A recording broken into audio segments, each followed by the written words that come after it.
Hello friends, welcome to our YouTube channel Brain for Code learning.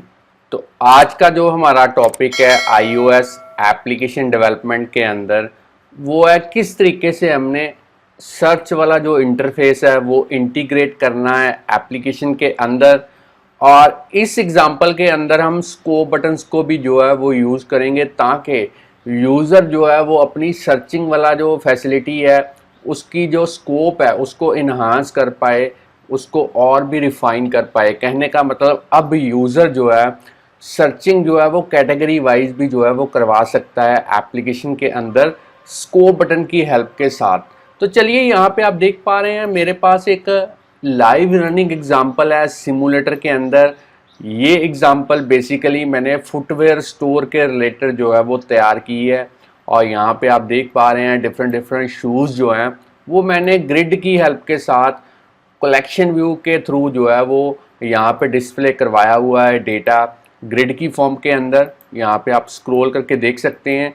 और जैसे ही मैं search bar के अंदर क्लिक करता हूँ, अब आप देख सकते हैं सर्च बार के साथ हमारे पास यहाँ पे स्कोप बार भी जो है वो अवेलेबल है।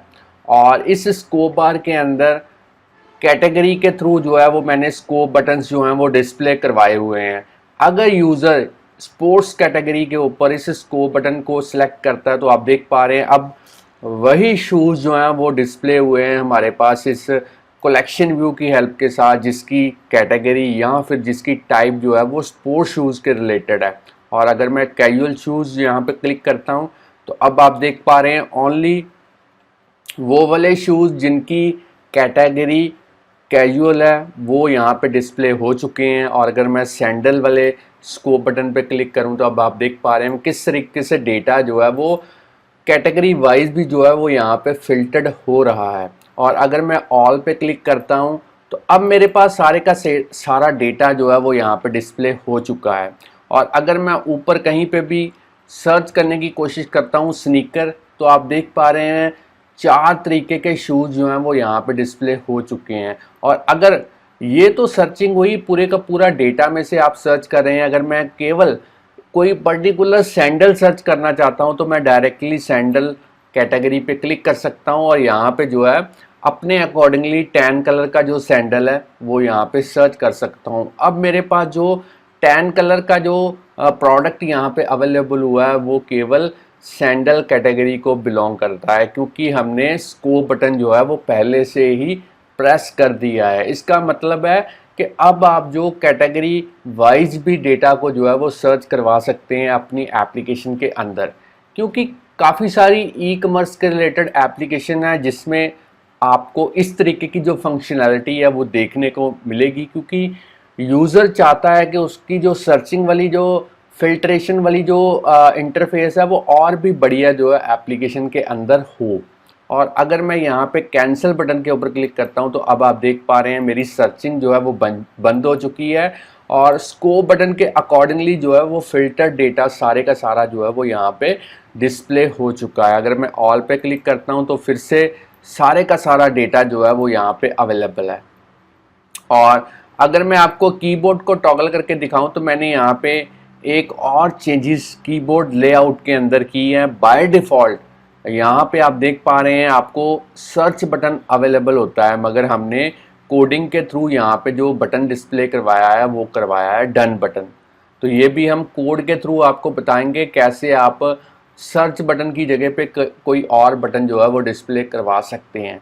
तो चलिए, ये तो थी प्रैक्टिकली एग्जाम्पल कैसे वर्क करती है। अब हम आपको दिखाएंगे, यहाँ बताएंगे थोड़ा सा थ्योरी के रिलेटेड, ताकि आपको पता चल पाए कि इस एग्जाम्पल के अंदर हमने थ्योरेटिकली कौन से क्रैप कंसेप्ट को जो है वो यूज़ किया है। तो सबसे पहले आपके पास अवेलेबल है यूआई सर्च कंट्रोलर। तो जो यूआई सर्च कंट्रोलर है बेसिकली एक क्लास है आईओएस के अंदर, बिल्ट इन क्लास है, जिसकी हेल्प के साथ आप किसी भी एग्जिस्टिंग व्यू कंट्रोलर के अंदर जो है वो सर्च वाला इंटरफेस जो है वो इंटीग्रेट कर सकते हैं।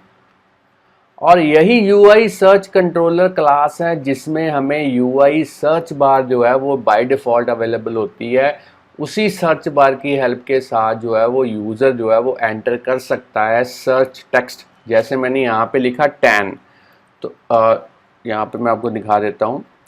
सर्च बार के अंदर मैंने लिखा 10, तो जितने भी प्रोडक्ट्स के नेम के अंदर 10 लिखा होगा वो वाले यहाँ पे फिल्टर्ड होके डिस्प्ले हो चुके हैं। हमारे पास एक ही शू ऐसा है, एक ही सैंडल ऐसा है जिसका कलर जो है वो 10 है, तो यहाँ पे वो वाला प्रोडक्ट जो है वो फिल्टर्ड हो चुका है। तो जो सर्चिंग वाला इंटरफेस है बेसिकली यूआई सर्च की हेल्प के साथ हमें इम्प्लीमेंट करना पड़ता है, और ये वाली जो यूआई सर्च बार है ये हमें यूआई सर्च कंट्रोलर क्लास की हेल्प के साथ ही जो है वो मिलती है। अब हम बात करें डेलीगेट एंड प्रोटोकॉल्स की, तो यहाँ पे जो सर्च कंट्रोलर है उसमें हमें एक प्रोटोकॉल मिलता है जिसका नेम है UI search results updating protocol. इसी को आज हम इम्प्लीमेंट करना जो है वो सीखेंगे और डेलीगेट्स को भी जो है वो यूज़ करेंगे। और अगर बात करें एक इम्पॉर्टेंट मेथड की, तो यहाँ पे एक मेथड अवेलेबल है अपडेट सर्च रिजल्ट्स नाम का, जो कि इस प्रोटोकॉल के अंदर अवेलेबल होता है। और इसी मेथड का जो मेन फंक्शन है वो यही है कि जैसे यूज़र यहाँ पे कुछ भी टाइप करने की कोशिश करता है तो ये वाला मेथड कॉल होता है अपडेट सर्च रिजल्ट्स नाम का, और इसी मेथड की रिस्पॉन्सिबिलिटी है कि आपके डेटा को फिल्टर्ड करवाना और उसे डिस्प्ले करवाना कलेक्शन व्यू के अंदर। तो जो कोड हम फिल्टर करने के लिए या सर्च करने के लिए डेटा को इम्प्लीमेंट करेंगे वो कोड हम इसी मेथड के अंदर जो है वो टाइप करेंगे, और इसी की रिस्पॉन्सिबिलिटी होगी डेटा को सर्च करवाना। तो चलिए अब हम बात करते हैं स्कोप बार की। तो स्कोप बार जो है वो सर्च बार के साथ हमें ऐड करनी पड़ती है ताकि यूज़र जो है वो अपनी जो सर्चिंग का जो स्कोप है उसको और भी रिफ़ाइन कर पाएँ। रिफ़ाइन करने से मेरा मतलब है कि वो अब कैटेगरी वाइज भी जो है वो डेटा को सर्च करवा सकता है स्कोप बार के अंदर जो स्कोप बटन्स अवेलेबल हैं उनकी हेल्प के साथ। तो फ्रेंड्स ये थी थ्योरी के रिलेटेड थोड़ा सा आपको ओवरव्यू इस एग्जांपल का। अब हम प्रैक्टिकली देखेंगे कि ये वाली एग्जांपल हमने कैसे इम्प्लीमेंट करनी है। तो उसके लिए सबसे पहले मैं इस प्रोजेक्ट को स्टॉप कर देता हूँ, इस पूरे के पूरे प्रोजेक्ट को मैं क्लोज कर देता हूँ। एक नए प्रोजेक्ट के साथ शुरुआत करेंगे बिल्कुल बिगिनिंग से, ताकि हर कोई मेंबर हमारे चैनल का इस एग्जाम्पल को प्रॉपरली डेवलप कर पाए। तो अब हमने फाइल पे न्यू यहाँ पे कुछ इस तरीके से सिलेक्ट करना है, प्रोजेक्ट मैंने जो कि कर दिया है। सिंगल व्यू ऐप को डेवलप करेंगे, नेक्स्ट पे क्लिक करेंगे। अब आप यहाँ पे प्रोजेक्ट नेम के अंदर प्रोडक्ट नेम के अंदर कोई भी नेम जो है वो आज की एग्जाम्पल के बारे में दे सकते हैं। तो मैं कुछ इस तरीके से नेम प्रोवाइड कर रहा हूँ और बाकी सेटिंग्स मैं डिफ़ॉल्ट रहने देता हूँ। जो लैंग्वेज हम यूज़ करेंगे आज की एग्जाम्पल के लिए वो हम करेंगे स्विफ्ट। अब हम नेक्स्ट पे क्लिक करेंगे। चलिए अब आपने अपने लैपटॉप के अंदर आपके अकॉर्डिंगली कोई भी एक फ़ोल्डर कहीं पे भी आपने क्रिएट करना है, ताकि सारे का सारा प्रोजेक्ट जो है वो इस फोल्डर के अंदर जो है वो सेव हो पाए। तो मैं कुछ इस तरीके से एक प्रोजेक्ट जो है वो यहाँ पे फोल्डर जो है वो यहाँ पे क्रिएट कर रहा हूँ, और इस फोल्डर के अंदर सारे का सारा प्रोजेक्ट जो है वो हम क्रिएट कर देते हैं। तो चलिए अब आप देख पा रहे हैं जो मेरा प्रोजेक्ट है वो क्रिएट हो चुका है। अगर मैं आपको बिल्ड सेटिंग्स के अंदर दिखाऊं, जो स्विफ्ट का वर्जन है यहाँ पे वो है 5, और अगर बात करें एक्स कोड की तो वो है मेरे पास 10.2.1। अगर आपके पास इससे भी हायर वर्जन है तब भी आप इस एग्ज़ाम्पल को इसी तरीके से डेवलप कर पाएंगे। और जो लैपटॉप है मेरे पास ये है मैकबुक एयर। तो फ्रेंड स्टूडेंट्स, अगर आप इस चैनल के ऊपर नए हैं, चैनल की वीडियो पहली बार देख रहे हैं, तो जल्दी से इस चैनल को सब्सक्राइब कर लें, क्योंकि इस चैनल के ऊपर हम डेली प्रोग्रामिंग के रिलेटेड जो वीडियो ट्यूटोरियल्स हैं उनके सबसे बढ़िया जो मेथड्स हैं वो अपलोड करते रहते हैं, जिससे आपको प्रोग्रामिंग सीखने और समझने में काफ़ी हेल्प मिलेगी। और साथ में कहीं पे भी आपको कोई प्रॉब्लम, कोई परेशानी आती है तो आप हमें डायरेक्टली यूट्यूब की वीडियो के नीचे कमेंट कर सकते हैं या फिर हमें डायरेक्टली ईमेल भेज सकते हैं। हम कोशिश करेंगे आपकी ईमेल का जो रिस्पॉन्स है वो जितनी जल्दी हो सके आपको दे पाएँ। इस एग्ज़ाम्पल के लिए सबसे पहले आपके पास जो रिसोर्सेज हैं वो होने चाहिए। रिसोर्सेज से मेरा मतलब है जो आप शूज़ की जो इमेजेस देख रहे हैं वो आपके पास अवेलेबल होनी चाहिए इस प्रोजेक्ट के अंदर। तो इमेजेस जो हैं वो आप कहीं भी किसी भी ई कॉमर्स की वेबसाइट से जो है वो डाउनलोड कर सकते हैं। तो आपको इस असेस्ड फोल्डर के अंदर ऐप आइकॉन के नीचे जो आपकी इमेजेस हैं वो इंपोर्ट करनी पड़ेंगी। तो मैं आपको दिखा देता हूँ, मेरे पास जो है वो पहले से मैंने इंटरनेट से जो इमेजेस हैं वो डाउनलोड करके रखी हुई हैं। आप देख सकते हैं मेरे पास 4 कैटेगरीज़ के शूज़ हैं। पहला है फॉर्मल शूज़ और इसमें आप देख सकते हैं मैंने जो इमेजेस हैं वो जेपीजी फॉर्मेट में ली हुई हैं। आप उनका जो डायमेंशन है इमेजेस की वो आप कोई भी ले सकते हैं। विड्थ और हाइट मायने नहीं रखती। जब हम एप्लीकेशन को क्रिएट करेंगे वहाँ पे हम स्टैटिकली जो विड्थ और हाइट है वो प्रोवाइड करेंगे, इसलिए आप इमेज किसी भी विड्थ और हाइट की ले सकते हैं। आपने इन सारी इमेजेस को इस तरीके से सिलेक्ट करना है माउस की हेल्प के साथ और इन्हें ड्रैग एंड ड्रॉप करना है। और अब आपने सेकंड फोल्डर को ओपन करना है, इसे भी सिलेक्ट करना है, इसे भी ड्रैग एंड ड्रॉप करना है। इसी तरीके से थर्ड वाले फोल्डर को ओपन करके इसको भी ड्रैग एंड ड्रॉप करना है और फोर्थ वाले फोल्डर को भी ओपन कीजिए और इसे भी आप ड्रैग एंड ड्रॉप कीजिए। तो अब आप देख सकते हैं इमेजेस जो हैं वो मेरी प्रोजेक्ट के अंदर जो है वो आ चुकी हैं। अब हम इस प्रोजेक्ट का ग्राफिकल यूज़र इंटरफेस जो है वो रेडी करेंगे। उसके लिए मेन डॉट स्टोरी बोर्ड के अंदर चलते हैं। पहले आपने यहाँ पे आप माउस का कर्सर देखिए, व्यू कंट्रोलर लिखा हुआ है। आपने इसके ऊपर कहीं पे भी वाइट स्पेस पे क्लिक करना है और इस डॉट को सिलेक्ट करना है और अब आपने यहाँ पे एम्बेड इन आइकॉन पे क्लिक करना है। नेविगेशन कंट्रोलर को सिलेक्ट करेंगे। अब आप देख सकते हैं मेरा जो नेविगेशन कंट्रोलर है वो एग्जिस्टिंग व्यू कंट्रोलर के साथ अटैच हो चुका है और इसको मैं फिर से जूम कर देता हूँ। अब आपने इस नेविगेशन आइटम को सिलेक्ट करना है, एट्रीब्यूट इंस्पेक्टर के अंदर जाना है और यहाँ पे जो टाइटल है, टाइटल के अंदर आप आज की एप्लीकेशन के रिलेटेड कोई भी नेम जो है वो आप लिख सकते हैं। तो मैंने यहाँ पे लिख दिया है फुटवेयर स्टोर। और अब हम अपने एप्लीकेशन के अंदर डेटा को ग्रिड की फॉर्म के अंदर डिस्प्ले करवाना चाहते हैं। तो इस तरीके से डेटा को स्क्रॉल और डिस्प्ले करवाने के लिए सबसे बढ़िया यूआई एलिमेंट जो कि iOS में अवेलेबल है वो है कलेक्शन व्यू। तो इस लाइब्रेरी आइकॉन पे मैं क्लिक करता हूँ और यहाँ पे सर्च करता हूँ कलेक्शन व्यू और इसे ड्रैग एंड ड्रॉप करते हैं इस स्टोरी बोर्ड के ऊपर।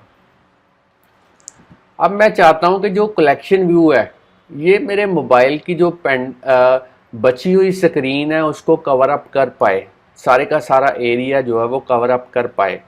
तो उसके लिए मुझे इस कलेक्शन व्यू के ऊपर कंस्ट्रेंट्स जो हैं वो ऐड करने पड़ेंगे। तो मैं यहाँ पे क्लिक करता हूँ ऐड न्यू कंस्ट्रेंट्स आइकॉन पे। अब हमने 0 एंटर करना है और सॉरी यहाँ पे मैं फिर से कर देता हूँ एक बार, दोबारा से इसको ऐड करते हैं और अब हम फिर से ऐड करते हैं। यहाँ पे चारों साइडों पे आपने 0 0 0 0 एंटर करना है और इस तरीके से 4 कंस्ट्रेंट्स को जो है वो इस कलेक्शन व्यू के ऊपर अप्लाई करना है। कंस्ट्रेंट्स हमारे ऐड हो चुके हैं। अब हमने इस कलेक्शन व्यू को सिलेक्ट रहने देना है।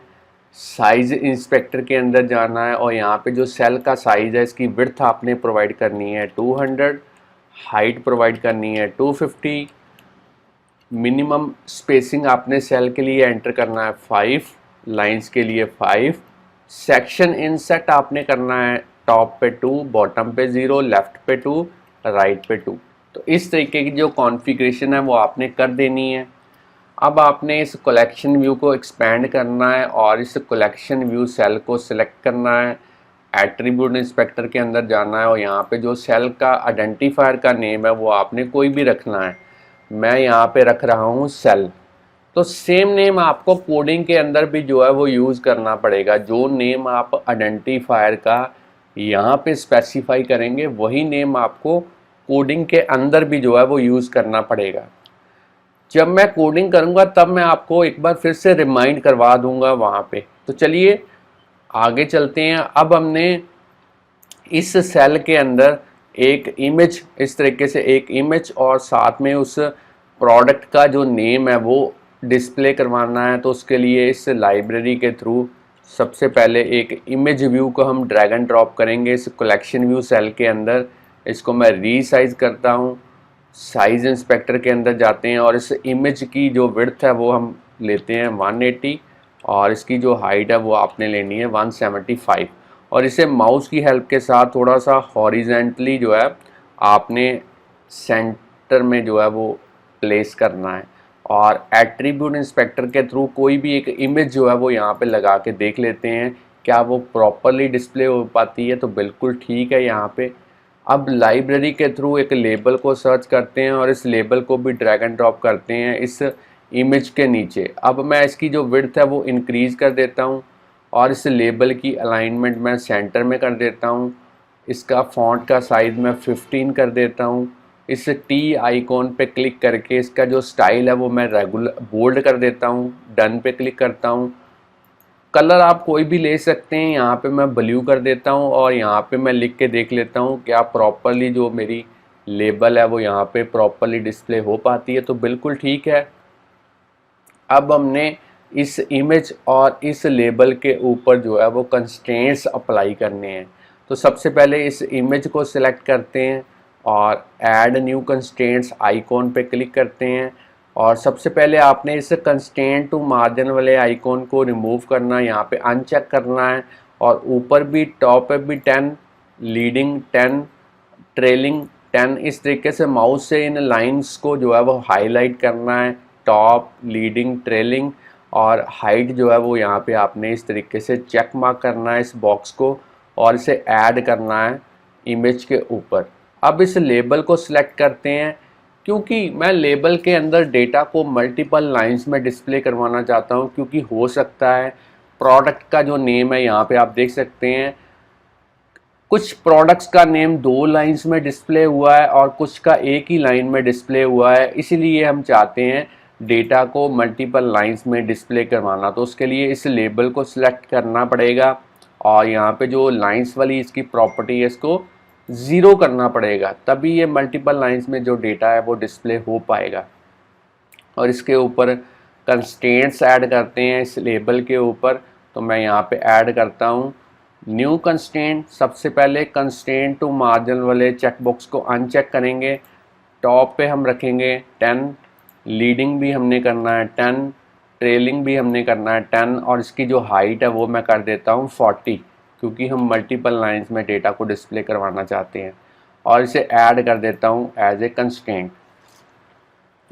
तो चलिए कंस्ट्रेंट्स जो है वो मेरे ऐड हो चुके हैं इन दोनों यूआई एलिमेंट पे।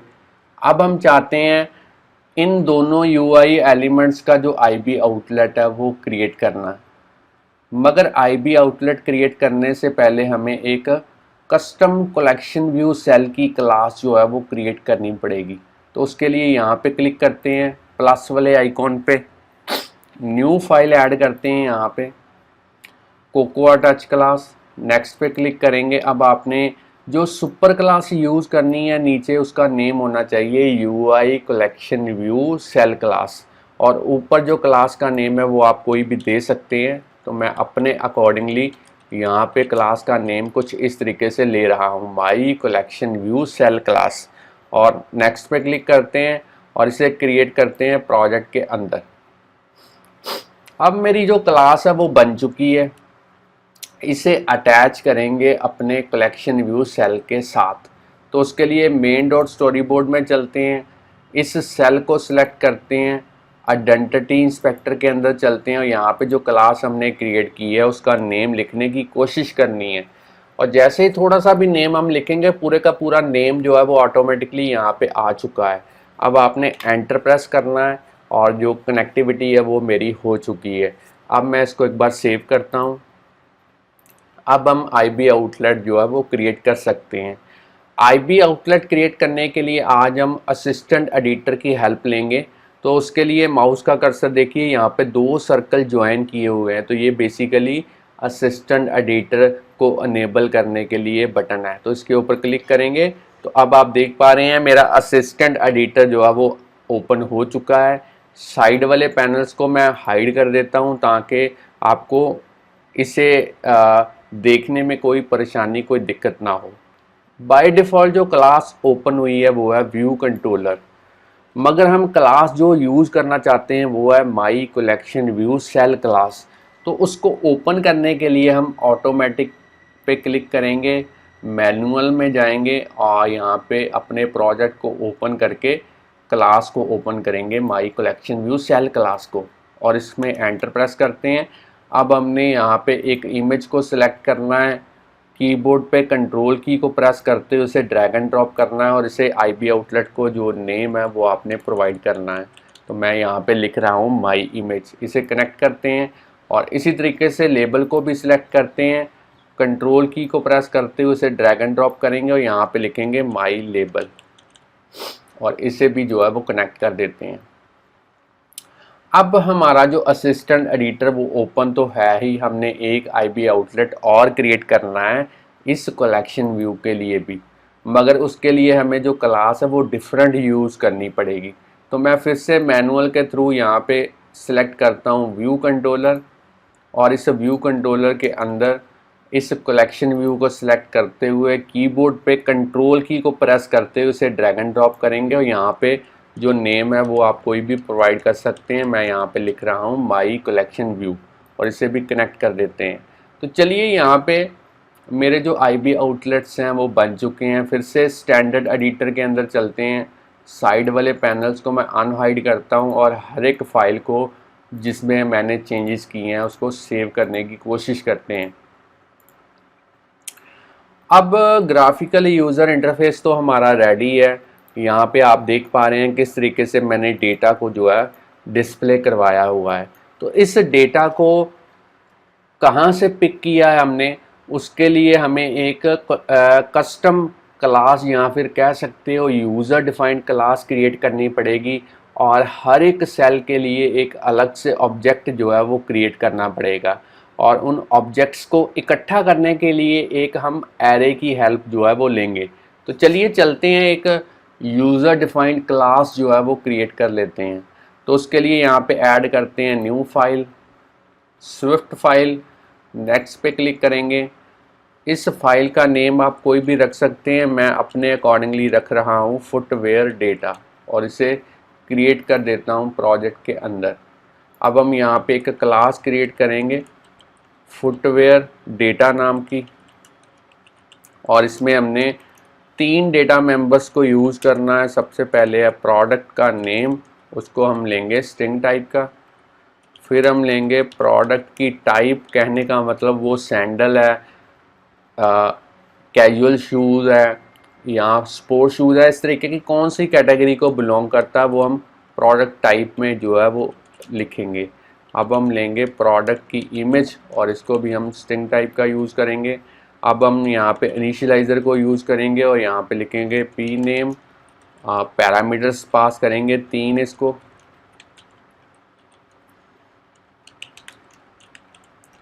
और यहाँ पे अब हमने एक्चुअल पैरामीटर को इन एक्चुअल वेरिएबल्स को इन पैरामीटर्स के साथ सेट करना है। तो कुछ इस तरीके से हम करेंगे।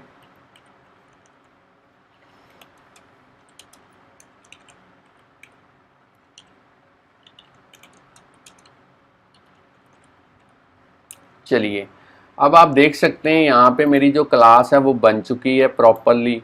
आप चाहें तो वीडियो को पॉज करके इसकी कोडिंग जो है वो नोट डाउन कर सकते हैं। अब हमने इसको एक बार सेव करना है और अब हमने व्यू कंट्रोलर के अंदर जाना है और जो क्लास हमने क्रिएट की है इसकी एक एरे जो है वो यहाँ पे क्रिएट करेंगे। तो यहाँ पे मैं लिख देता हूँ प्रोडक्ट लिस्ट और एरे किस टाइप की होगी, जो क्लास हमने क्रिएट की है उस टाइप की होगी, फुटवेयर डेटा, और यहाँ पे इसको एज ए ब्लैंक एरे मैं क्रिएट कर रहा हूँ। अब इसके अंदर डेटा को फिल करना है ऑब्जेक्ट बाय ऑब्जेक्ट। तो कितने नंबर ऑफ ऑब्जेक्ट्स हम क्रिएट करेंगे, जितनी इमेजेस यहाँ पे अवेलेबल होगी उतने ही हम जो ऑब्जेक्ट्स हैं वो क्रिएट करेंगे और हर एक ऑब्जेक्ट को इस एरे के अंदर हम अपेंड करेंगे। तो ऑब्जेक्ट्स को क्रिएट करने के लिए और डेटा को फिल करने के लिए हम अलग से एक मेथड यहाँ पे क्रिएट कर देते हैं। यहाँ पे मैं लिख देता हूँ प्राइवेट फंक्शन, साइड वाले पैनल को हाइड कर देते हैं और यहाँ पे मैं लिखता हूँ फिल डेटा। और अब हमने इसके अंदर लिखना है let item 1 equal to footwear data और उसका इनिशियलाइज़र यूज़ करेंगे। सबसे पहले प्रोडक्ट का नेम, प्रोडक्ट की टाइप और प्रोडक्ट की इमेज का नेम हमने इसको पास करना है और प्रोडक्ट लिस्ट में इस वाले ऑब्जेक्ट को हम अपेंड करेंगे। मैंने आपको एक ऑब्जेक्ट क्रिएट करना यहाँ पे बताना है, बाकी ऑब्जेक्ट्स आपने खुद क्रिएट करने हैं और मैं यहाँ पे उस कोड को कॉपी पेस्ट करूँगा ताकि हमारा जो टाइम है थोड़ा सा सेव हो पाए। तो यहाँ पे पहले प्रोडक्ट का मैं यहाँ पे नेम लिखता हूँ ट्रेंडी शू, ट्रेंडी स्पोर्ट्स और उसकी टाइप क्या रखूँगा मैं स्पोर्ट्स। और यहाँ पे मेरा पहला ही जो स्पोर्ट्स वाला प्रोडक्ट है उसका नेम है स्पोर्ट्स 1। तो मैं इसको यहाँ पे कुछ इस तरीके से नेम लिखूँगा विदाउट एक्सटेंशन स्पोर्ट्स 1। चलिए, तो ये मेरा पहला ऑब्जेक्ट जो है वो क्रिएट हो चुका है।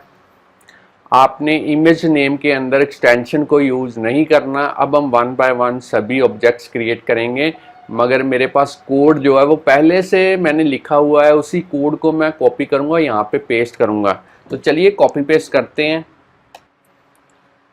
तो चलिए कोड को मैं यहाँ पे कमांड वी के थ्रू पेस्ट करता हूँ और अब आप देख सकते हैं मेरे पास यहाँ पे मैंने 20 इमेजेस के लिए 20 ऑब्जेक्ट्स जो हैं वो क्रिएट किए हैं 1 बाय 1 और हर एक ऑब्जेक्ट को अपेंड किया है इस प्रोडक्ट लिस्ट के अंदर।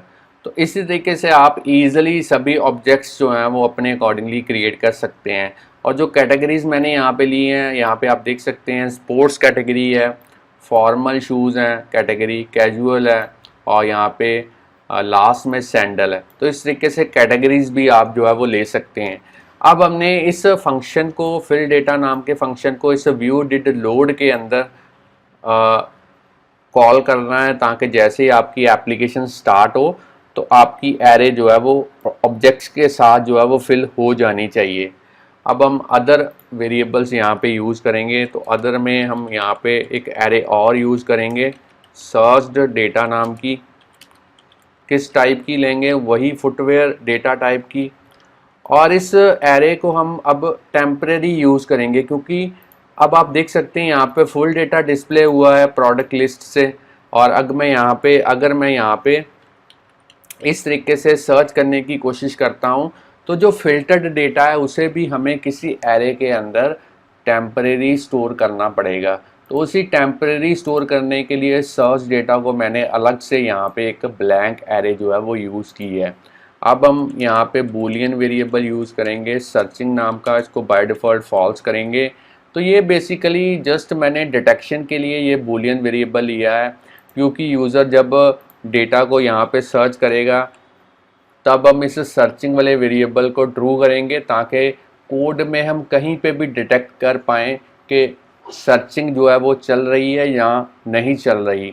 तो अब हम एक वेरिएबल और यूज़ करेंगे यहाँ पे स्कोप बटन प्रेस्ड और इसको भी बाय डिफ़ॉल्ट फॉल्स करते हैं।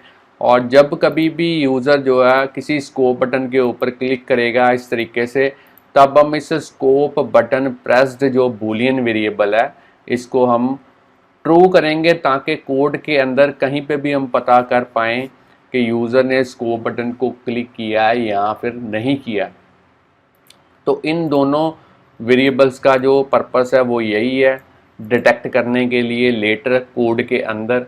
अब हम अपना मेन कंपोनेंट जो है वो यूज़ करेंगे search controller, UI search controller class को यूज़ करेंगे, लास्ट वाला पैरामीटर यूज़ करेंगे, यहाँ पे इसको नील पास करेंगे।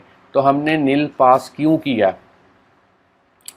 जब कभी भी हम ऐसी एप्लीकेशन क्रिएट करना चाहते हैं जब हम जो डेटा हम सर्च करके डिस्प्ले करवा रहे हैं वो हम सेम व्यू कंट्रोलर में डिस्प्ले करवाना चाहते हैं। कुछ इस तरीके से आप देख सकते हैं, जैसे मैंने यहाँ पे सर्च किया वॉकिंग, तो जो सर्च्ड डेटा है वो सेम व्यू कंट्रोलर के अंदर डिस्प्ले होता है, और जब मैं कैंसिल करता हूँ फिर सारे का सारा डेटा उसी व्यू कंट्रोलर में डिस्प्ले होता है। जब आप इस तरीके की फंक्शनैलिटी चाहते हैं तो यहाँ पे आपको नील पास करना होगा। अगर आप सपोज़ कोई ऐसी एप्लीकेशन बनाने जा रहे हैं जिसमें आप डेटा को यहाँ पे सर्च कर रहे हैं और उसका जो डिस्प्ले है वो किसी और व्यू कंट्रोलर में आप करना चाहते हैं, तब आपको उस पर्टिकुलर व्यू कंट्रोलर का डेटा जो व्यू कंट्रोलर का जो नेम है वो यहाँ पे टाइप करना पड़ेगा।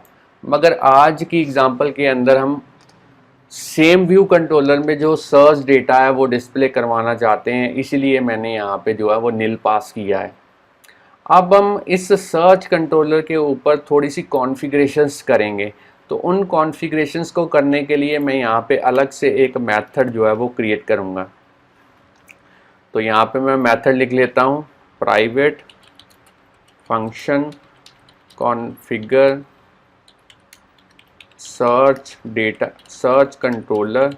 कोई भी नेम आप रख सकते हैं मेथड का, और कॉन्फ़िगरेशन कौन सी आपने करनी है, सबसे पहले search controller dot load view if needed उसका मेथड आपने कॉल करना है। अब आपने सर्च कंट्रोलर का जो डेलीगेट है सर्च रिजल्ट्स अपडेटर उसको सेल्फ के साथ सेट करना है।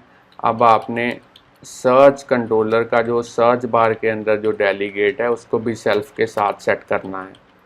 और जैसे मैं यहाँ पे सेव करूँगा तो आपके पास दो एरर्स जो हैं वो यहाँ पे निकल के आएंगी। तो इन दो एरर्स को आपने अभी के लिए इग्नोर करना है, क्योंकि नीचे हमने कहीं पे भी प्रोटोकॉल्स को जो है वो यूज़ नहीं किया, डिफ़ाइन नहीं किया, इसीलिए दो एरर्स जो हैं वो यहाँ पे निकल के आई हैं। जब हम प्रोटोकॉल्स को यूज़ करेंगे तब ये दोनों एरर्स जो हैं वो अपने आप जो है वो रिमूव हो जाएंगी। अब हम यहाँ पे अदर कॉन्फ़िगरेशन करते हैं।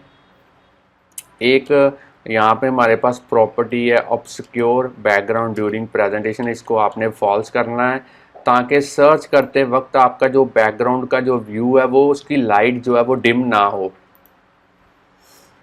अब हमने सर्च कंट्रोलर की सर्च बार का जो एक प्रॉपर्टी है अनेबल रिटर्न की, ऑटोमेटिकली इसको आपने फॉल्स करना है। और अब आपने सर्च कंट्रोलर के अंदर जो सर्च बार है उसकी रिटर्न की टाइप आपने करनी है UI रिटर्न की टाइप के थ्रू डन। क्योंकि आपको मैंने पहले ही बताया था कि कीबोर्ड के अंदर बाय डिफ़ॉल्ट जो बटन हमें अवेलेबल होता है उसका नेम होता है सर्च यहाँ पे, मगर हम जो है डन बटन को डिस्प्ले करवाना चाहते हैं अपने अकॉर्डिंगली, इसलिए मैंने दो लाइंस की जो कोडिंग है वो आपको यहाँ पे बताई है, ये वाली कोडिंग। अब हम यहाँ पे जो स्कोप बटन्स हैं उनको किस तरीके से यहाँ पे उनका नेम स्पेसिफाई करना है वो आपको बताएंगे। स्कोप बटन टाइटल्स के थ्रू यहाँ पे एक एरे पास करेंगे, और इस एरे को हमने 5 कैटेगरीज जो हैं वो पास करनी है। सबसे पहले ऑल, अब आपने लिखना है स्पोर्ट्स, अब आपने लिखना है कैजुअल, अब आपने लिखना है सैंडल, और अब आपने यहाँ पे लिखना है फॉर्मल। चलिए 5 कैटेगरी हमने इसको पास कर दी। अब हमने डिफाइन प्रेजेंटेशन कॉन्टेक्स्ट को करना है ट्रू, ताकि सर्च बार प्रॉपरली डिस्प्ले हो पाए। अब हमने सर्च कंट्रोलर के अंदर जो सर्च बार है उसका जो प्लेस होल्डर है उसमें लिखना है सर्च शूज़ बाय नेम। तो ये नेम कहाँ पे डिस्प्ले होगा आप देख सकते हैं, सर्च बार के अंदर बड़ा ही लाइट ग्रे कलर में लिखा हुआ है सर्च शूज़ बाय नेम। तो ये बेसिकली प्लेस होल्डर है जो कि हम इस तरीके से सेट करते हैं। अब हम करेंगे self dot navigation item dot search controller, उसको सेट करेंगे अपने सर्च कंट्रोलर के साथ। अब हमने यहाँ पे नेविगेशन आइटम के अंदर एक प्रॉपर्टी है hide search bar when scrolling, इसको हमने करना है फॉल्स, ताकि आपकी जो सर्च बार है वो परमानेंटली डिस्प्ले हो, अपने आप हाइड ना हो। अब हम इस पूरे का पूरा जो मेथड है इसको कॉल करेंगे फिल डेटा के बाद यहाँ पे कॉन्फ़िगर सर्च कंट्रोलर, ताकि जैसे ही आपकी एप्लीकेशन स्टार्ट हो सबसे पहले फिल डेटा कॉल होना चाहिए और उसके बाद में कॉन्फ़िगर सर्च कंट्रोलर कॉल होना चाहिए, और आपका जो सर्च बार है वो रेडी होगी जैसे ही आपकी एप्लीकेशन स्टार्ट होगी। आप चाहें तो इस मेथड की जो कोडिंग है वो नोट डाउन कर सकते हैं इस वीडियो को यहाँ पे पॉज करके। अब हम फर्दर जो प्रोटोकॉल्स हैं उनको यूज़ करेंगे, किस तरीके से इम्प्लीमेंट करना है वो हम देखेंगे। तो चलिए फ्रेंड्स, अब हम जो प्रोटोकॉल्स हैं उनको यूज़ करेंगे। सबसे लास्ट में चलते हैं और यहाँ पे आप जहाँ पे आपका जो क्लास क्लोज हो रही है यहाँ पे कर्ली ब्रैकेट, उसके बाद आपने लिखना है एक्सटेंशन व्यू कंट्रोलर। चार प्रोटोकॉल्स को हम यूज़ करेंगे। सबसे पहले यूआई कलेक्शन व्यू डेलीगेट। अब आपने करना है UI collection view data source. अब आपने यूज़ करना है UI search results updating protocol, और लास्ट में यूआई सर्च बार डेलीगेट। तो ये चार प्रोटोकॉल्स आपने यूज़ करने हैं, और जैसे ही आप इन प्रोटोकॉल्स को यूज़ करेंगे तो आपको मैं यहाँ पे बता दूँ कि इनको कंफर्म करने के लिए, इनके ऊपर खरा उतरने के लिए आपको जो इनके कंपलसरी मेथड्स हैं वो भी कोड करने बहुत ही ज़रूरी हैं। तो जैसे ही मैं यहाँ पे क्लिक करूँगा, फिक्स पे क्लिक करूँगा, तो आप देख पा रहे हैं जो मेरा कंपलसरी मेथड्स हैं वो यहाँ पे उनका जो स्केलेटन है वो बन चुका है। इन तीन मेथड्स को कोड करना सबसे ज़रूरी है। अगर इसके अलावा भी आपको कोई रिक्वायरमेंट है किसी फंक्शनैलिटी की, तो आप अपने अकॉर्डिंगली जो मेथड्स अवेलेबल हैं प्रोटोकॉल्स के अंदर, अदर मेथड्स भी आप जो है वो कोड कर सकते हैं, मगर इन तीन मेथड्स को कोड करना सबसे ज़रूरी है। तो सबसे पहला मेथड है कलेक्शन व्यू का, जिसका पैरामीटर है नंबर ऑफ आइटम्स जो हैं वो कितनी होनी चाहिए सेक्शन के अंदर। तो यहाँ पे अब हम कोड लिखेंगे, एक इफ़ स्टेटमेंट यूज़ करेंगे। सबसे पहले सर्चिंग वाला वेरिएबल ट्रू हो, या फिर स्कोप बटन वाला प्रेस्ड वाला वेरिएबल अगर ट्रू हुआ तो इफ़ एग्जीक्यूट होगी, नहीं तो एल्स एग्जीक्यूट होगी। इफ़ स्टेटमेंट के अंदर हम रिटर्न करेंगे सर्च्ड डेटा, जो हमारी फिल्टर्ड एरे थी उसकी काउंटिंग, और अगर यहाँ पे एल्स में ये चला जाता है तो यहाँ पे हम रिटर्न करेंगे जो प्रोडक्ट लिस्ट थी हमारी कंप्लीट डेटा वाली एरे, उसकी काउंटिंग। तो ये पहला मेथड हमारा जो है वो कोड हो चुका है। आप चाहें तो वीडियो को पॉज करके इसकी कोडिंग नोट डाउन कर सकते हैं। अब मेरे पास सेकंड मेथड है सेल फॉर आइटम ऐड। इस तरीके का पैरामीटराइज मेथड वाला कलेक्शन व्यू का मेथड, इसके अंदर हमने कोड लिखना है। बड़ा इजी कोड है। तो यहाँ पे हम लिखेंगे let cell equal to my collection view dot dequeue, reusable cell उसका मेथड कॉल करेंगे। आइडेंटिफायर के अंदर हम पास करेंगे सेल, यहाँ पे लिखेंगे इंडेक्स पाथ, और इसको टाइप कास्ट करेंगे my collection view cell class की हेल्प के साथ। अब आप कहेंगे यहाँ पे आइडेंटिफायर का नेम सेल कहाँ से आया, तो मैं एक बार फिर से आपको रिमाइंड करवा देता हूँ कि जो इस सेल के आइडेंटिफायर का नेम आपने इसकी प्रॉपर्टी के अंदर लिखा था, यहाँ पे सेम नेम हमें कोडिंग के अंदर यूज़ करना पड़ेगा। तो मैंने यहाँ पे सेल लिखा था, इसीलिए मैंने कोडिंग के अंदर जो आइडेंटिफायर का नेम पास किया है वो किया है सेल। अब हम फिर से यहाँ पे इफ़ कंडीशन को यूज़ करेंगे। इफ़ सर्चिंग वाला अगर वेरिएबल ट्रू है, या फिर स्कोप बटन प्रेस्ड वाला वेरिएबल ट्रू है, तो यहाँ पे इफ़ स्टेटमेंट एग्जीक्यूट होगी, नहीं तो एल्स स्टेटमेंट यहाँ पे चलेगी, और लास्ट में हम रिटर्न करेंगे सेल को। अब हमने हर एक सेल के अंदर इमेज और लेबल को किस तरीके से कॉन्फ़िगर करना है। इफ़ के अंदर हम यहाँ पे लिखेंगे cell dot my image dot image equal to UI image, उसका नेम्ड पैरामीटर वाला जो यहाँ पे जो इनिशियलाइज़र है वो यूज़ करेंगे। अब हमने यहाँ पे सर्च्ड डेटा जो फिल्टर्ड एरे थी उसमें से डेटा को पिक करना है, किस तरीके से इंडेक्स पाथ डॉट रो, और कौन सा एट्रीब्यूट प्रोडक्ट इमेज। और इसी तरीके से सेल के अंदर जो माई लेबल है उसकी टेक्स्ट प्रॉपर्टी को हम सेट करेंगे सर्च्ड डेटा इंडेक्स पार डॉट रो और प्रोडक्ट यहाँ पे लिखेंगे नेम।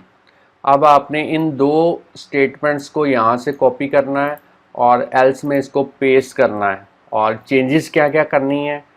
सर्च्ड डेटा के को रिप्लेस करना है प्रोडक्ट लिस्ट के साथ और यहाँ पे भी आपने लिखना है प्रोडक्ट लिस्ट। अब आप देख सकते हैं हर एक सेल के चारों साइड्स पे मैंने एक बॉर्डर जो है ब्लैक कलर का डिस्प्ले करवाया हुआ है। तो इस ब्लैक कलर के बॉर्डर को डिस्प्ले करवाने के लिए आपको यहाँ पे कोडिंग करनी पड़ेगी। रिटर्न सेल से पहले आपको लिखना पड़ेगा cell dot my image dot नहीं, यहाँ पे डायरेक्टली आप लिख सकते हैं cell dot layer dot border colour equal to UI colour से आप कोई भी कलर यूज़ कर सकते हैं। मैं ब्लैक कलर यूज़ कर रहा हूँ और इसको कन्वर्ट करूँगा CG कलर की हेल्प के साथ। और अब हम इसका बॉर्डर की विड्थ जो है वो प्रोवाइड करेंगे। बॉर्डर विड्थ मैं यहाँ पे ले रहा हूँ 2। आप अपने अकॉर्डिंगली बॉर्डर की विड्थ आप कम या फिर ज़्यादा जो है वो कर सकते हैं। तो ये वाला मेथड भी मेरा जो है वो कोड हो चुका है सेल फॉर आइटम ऐड। आप चाहें तो वीडियो को यहाँ पे पॉज करके इसकी कोडिंग जो है वो नोट डाउन कर सकते हैं। अब हम अगला मेथड जो कि सबसे इम्पॉर्टेंट मेथड है जिसके थ्रू हम डेटा को फिल्टर करेंगे वो जो कि है अपडेट सर्च रिजल्ट्स नाम का मेथड। ये मेथड तब कॉल होगा जब यूज़र यहाँ पे कुछ भी सर्च करने की जो है वो कोशिश करेगा। जैसे मैंने यहाँ पे लिखा ट्रेंडी, तो आप देख सकते हैं डेटा फिल्टर्ड होके यहाँ पे आ चुका है।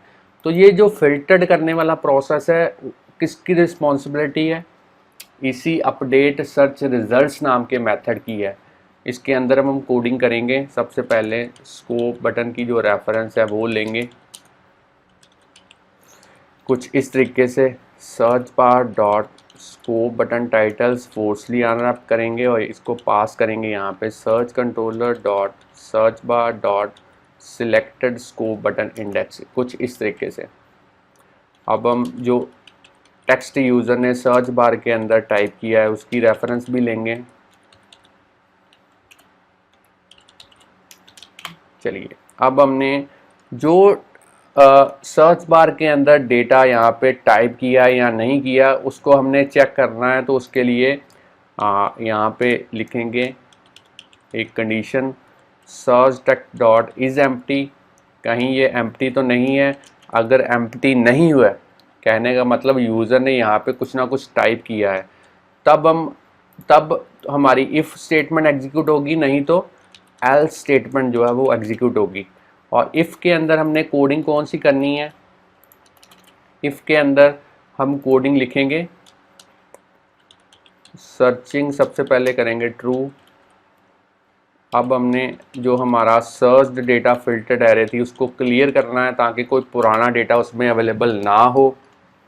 अब हम फॉर लूप यूज़ करेंगे, हर एक प्रोडक्ट को चेक करेंगे प्रोडक्ट लिस्ट के अंदर और एक कंडीशन जो है वो यहाँ पे यूज़ करेंगे प्रोडक्ट का नेम डॉट लोड केस में उसको कन्वर्ट करेंगे और देखेंगे क्या उसमें कंटेन्स करता है क्या जो हमारा सर्च टेक्स्ट है वो। और साथ में एक कंडीशन और यूज़ करेंगे क्योंकि हो सकता है यूज़र ने सर्च करने से पहले कुछ इस तरीके से किसी स्कोप बटन को प्रेस किया हो।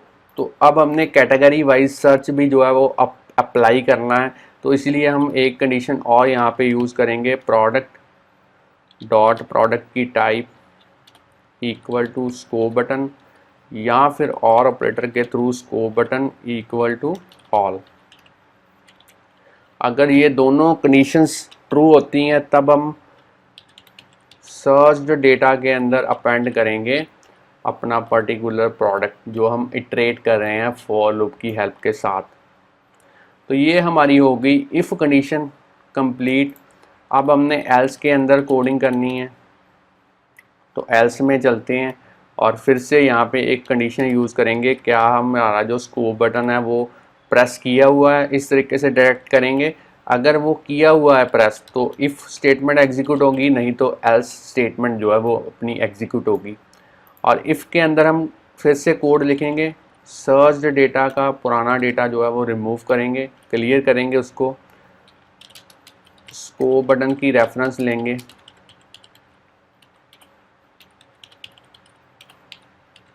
कुछ इस तरीके से search controller dot search bar dot selected scope button index. अब हमने फॉर लूप यूज़ करनी है, हर एक प्रोडक्ट को चेक करेंगे प्रोडक्ट लिस्ट के अंदर। और अब हम जो कंडीशन यूज़ करेंगे केवल कैटेगरी के लिए ही यूज़ करेंगे, कैटेगरी चेक करने के लिए प्रोडक्ट की, इक्वल टू स्कोप बटन और operator scope button equal to all. अगर इन दोनों में से कोई भी कंडीशन ट्रू हुई तो हम अपेंड करेंगे डेटा को सर्च डेटा जो फिल्टर्ड एरे थी उसके अंदर, इस तरीके से। और जहाँ पे आपकी फॉर लूप यहाँ पे बंद होती है वहाँ पे उसके बाद हमने सर्चिंग को करना है वेरिएबल को फॉल्स, और माई कलेक्शन व्यू को एक बार आपने रीलोड मेथड को कॉल करना है, रीलोड डेटा मेथड को, ताकि जो नया डेटा है सर्च्ड डेटा एरे में से वो कलेक्शन व्यू के अंदर जो है वो डिस्प्ले हो पाए। और अगर एल्स की बात करें तो यहाँ पे आपने लिखना है searching false searched data dot remove all searched data equal to product list, इस तरीके से। और अब आपने जहाँ पे आपकी ये एल्स वाली स्टेटमेंट क्लोज हो रही है उसके बाद आपने माई collection dot reload data method को कॉल करना है, ताकि फिर से फ्रेश डेटा जो सर्च डेटा है वो डिस्प्ले हो पाए कलेक्शन व्यू के अंदर। अब हमारा जो मेथड है वो कंप्लीट हो चुका है। आप चाहें तो इसकी कोडिंग पहले यहाँ पे वीडियो को पॉज करके नोट डाउन कर सकते हैं। अब आप यहाँ पे वीडियो को पॉज करके इसकी कोडिंग नोट डाउन कर सकते हैं यहाँ तक। अब आप यहाँ से लेके यहाँ तक इसकी कोडिंग जो है वो नोट डाउन कर सकते हैं। चलिए, अब हमने अगला जो एक फंक्शनैलिटी जो प्रिपेयर करनी है वो करनी है। सपोज यूज़र ने यहाँ पे सर्च किया डेटा और जैसे ही इस कैंसिल बटन के ऊपर क्लिक करे यूज़र, तो आपका फिर से सारे का सारा डेटा जो है वो डिस्प्ले होना चाहिए। इसके लिए अब हम एक मेथड यहाँ पे इम्प्लीमेंट करेंगे, search bar cancel button clicked method, और यहाँ पे करेंगे searching equal to false search data dot remove all my collection view dot reload data, इस तरीके से। ये मेथड भी इम्प्लीमेंट हो चुका है, वीडियो को पॉज करके इसकी कोडिंग नोट डाउन कर सकते हैं। अब एक फंक्शनैलिटी और हमें इम्प्लीमेंट करनी पड़ेगी, क्योंकि यहाँ पे जैसे ही यूज़र किसी स्कोप बटन के ऊपर क्लिक करता है तो डायनामिकली नीचे हम देख सकते हैं कैटेगरी के अकॉर्डिंगली ही डेटा को फिल्टर्ड करवा रहे हैं विदाउट सर्चिंग। तो इसमें आपके स्कोप बटन का जो सिलेक्टेड इंडेक्स है वो यहाँ पे चेंज हो रहा है। तो इसके ऊपर भी हमने कोड लिखना है कि जैसे यूज़र किसी स्कोप बटन के ऊपर डायरेक्टली क्लिक करे तो आपका जो कलेक्शन व्यू में डेटा है वो फिल्टर्ड होना चाहिए। तो उसके लिए यहाँ पे एक मेथड और इम्प्लीमेंट करेंगे, selected scope button did index did change. इस तरीके का पैरामीटर वाला जो सर्च बार का मेथड है ये हमें इम्प्लीमेंट करना पड़ेगा। तो चलिए यहाँ पे लिखते हैं, सबसे पहले search controller dot search bar dot उसका जो टेक्स्ट है उसको करना है आपने ब्लैंक। अब आपने स्कोप बटन प्रेस को करना है ट्रू, और स्कोप बटन की रेफरेंस लेंगे,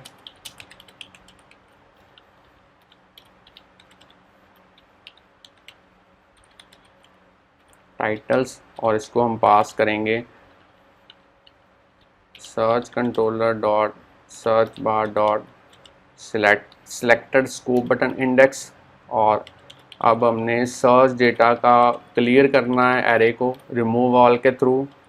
फॉर लूप यूज़ करेंगे, हर एक प्रोडक्ट को चेक करेंगे प्रोडक्ट लिस्ट में, और कैटेगरी वाइज जो है वो कंडीशन जो कैटेगरी वाइज डेटा को फिल्टर करने की वो यहाँ पे अप्लाई करेंगे। और operator scope button equal to all. अब हमने सर्च डेटा एरे में जो है अपेंड करना है अपना ऑब्जेक्ट प्रोडक्ट नाम का। और अब हमने इस फॉर लूप के बाहर माई कलेक्शन व्यू को जो है वो रीलोड करना है इस तरीके से। अब हमारी जो कोडिंग है वो यहाँ पे कंप्लीट हो चुकी है। आप चाहें तो वीडियो को पॉज करके इसका जो ये वाला मेथड है इसकी कोडिंग भी जो है वो नोट डाउन कर सकते हैं। चलिए अब हम एक लास्ट कॉन्फ़िगरेशन अपनी करेंगे। सबसे पहले सेव करते हैं डेटा को, मेन डॉट स्टोरी बोर्ड में चलते हैं और इस कलेक्शन व्यू का हमने डेलीगेट एंड डेटा सोर्स जो है वो कॉन्फ़िगर करना है, वो सेट करना है व्यू कंट्रोलर के साथ। तो उसके लिए इसको सिलेक्ट करेंगे माई कलेक्शन व्यू को, कीबोर्ड पे कंट्रोल की को प्रेस करते से ड्रैग एंड ड्रॉप करेंगे इस तरीके से। और सबसे पहले डेटा सोर्स और फिर से इसे ड्रैग एंड ड्रॉप यहाँ तक और यहाँ पे डेलीगेट। तो ये दोनों कॉन्फ़िगरेशंस करनी सबसे इम्पॉर्टेंट है। अब हमारा ग्राफिकल यूज़र इंटरफेस रेडी है, कोडिंग भी हमने लगभग प्रॉपरली कर दी है। अब हम इसको एक बार बिल्ड करते हैं और रन करते हैं और देखते हैं क्या ये सिमुलेटर के अंदर जो है ये ऐप जो है वो प्रॉपरली वर्क कर पाती है। तो मेरी जो ऐप है वो without any error build succeed हो चुकी है प्रॉपरली। अब इसकी आउटपुट देखते हैं क्या ये प्रॉपरली वर्क कर पाती है। डेटा यहाँ पे प्रॉपरली डिस्प्ले हो चुका है। अगर मैं सर्च बार के अंदर क्लिक करूँ और किसी स्कोप बटन को यहाँ पे सिलेक्ट करता हूँ तो डेटा प्रॉपरली फ़िल्टर हो रहा है। अब मैं ऑल के ऊपर क्लिक करता हूँ, यहाँ पे कुछ सर्च करने की कोशिश करता हूँ, नाइकी जैसे मैंने लिखा तो पर्टिकुलर नाइकी ब्रांड का जो शू है वो यहाँ पे सर्च्ड हो चुका है। और जैसे ही मैं कैंसिल बटन के ऊपर क्लिक करता हूँ तो अब आप देख सकते हैं फिर से सारे का सारा डेटा जो है वो डिस्प्ले हो चुका है। और अगर मैं सैंडल स्कोप बटन पे क्लिक करता हूँ तो सारे सैंडल्स जो हैं वो डिस्प्ले हो चुके हैं। अगर मैं इस कैटेगरी में सर्च करना चाहता हूँ तो मैं यहाँ पे लिखूँगा टैन। तो आप देख सकते हैं एक ही प्रोडक्ट अवेलेबल है जिसके नेम के अंदर टैन जो है वो एग्जिस्ट करता है। तो वो पर्टिकुलर सैंडल यहाँ पे सर्च्ड होके डिस्प्ले हो चुका है। और अगर मैं कैंसिल बटन पे क्लिक करूँ तो ये फिर से प्रॉपरली यहाँ पे सारे का सारा सैंडल कैटेगरी का डेटा डिस्प्ले हो चुका है। और अगर मैं आपको कीबोर्ड एक बार टॉगल करके दिखाऊं तो आप देख सकते हैं जो सर्च बटन है उसकी जगह पे डन बटन जो है वो प्रॉपरली यहाँ पे आ चुका है। तो फ्रेंड्स ये थी हमारी आज की एग्जांपल। अगर आपको आज की एग्जांपल के बारे में नॉलेज मिल चुकी है कि किस तरीके से आपने एक एप्लीकेशन के अंदर iOS एप्लीकेशन के अंदर जो सर्च वाला इंटरफेस है वो इम्प्लीमेंट करना है with the help of UI search controller, और साथ में हमने स्कोप बार के अंदर जो स्कोप बटन्स हैं उनको भी डिस्प्ले करवाना है, कैटेगरी वाइज डेटा को सर्च करवाना है। तो ये आपने अगर सीख लिया है तो जल्दी से इस वीडियो को लाइक कीजिए। अगर और भी वीडियोस हमारे चैनल के ऊपर आप इसी तरीके से देखना चाहते हैं तो चैनल को सब्सक्राइब करना मत भूलिए, बेल आइकॉन को प्रेस कीजिए ताकि जैसे ही कोई नई वीडियो हम अपलोड करें अपने चैनल के ऊपर तो उसकी जो नोटिफिकेशन है वो आप तक वो है उसी टाइम पे पहुंच पाए। तो चैनल के साथ बने रहिए, प्रोग्रामिंग सीखते रहिए। Thanks friends for watching our videos. मिलते हैं नेक्स्ट वीडियो के अंदर नए कंसेप्ट के साथ।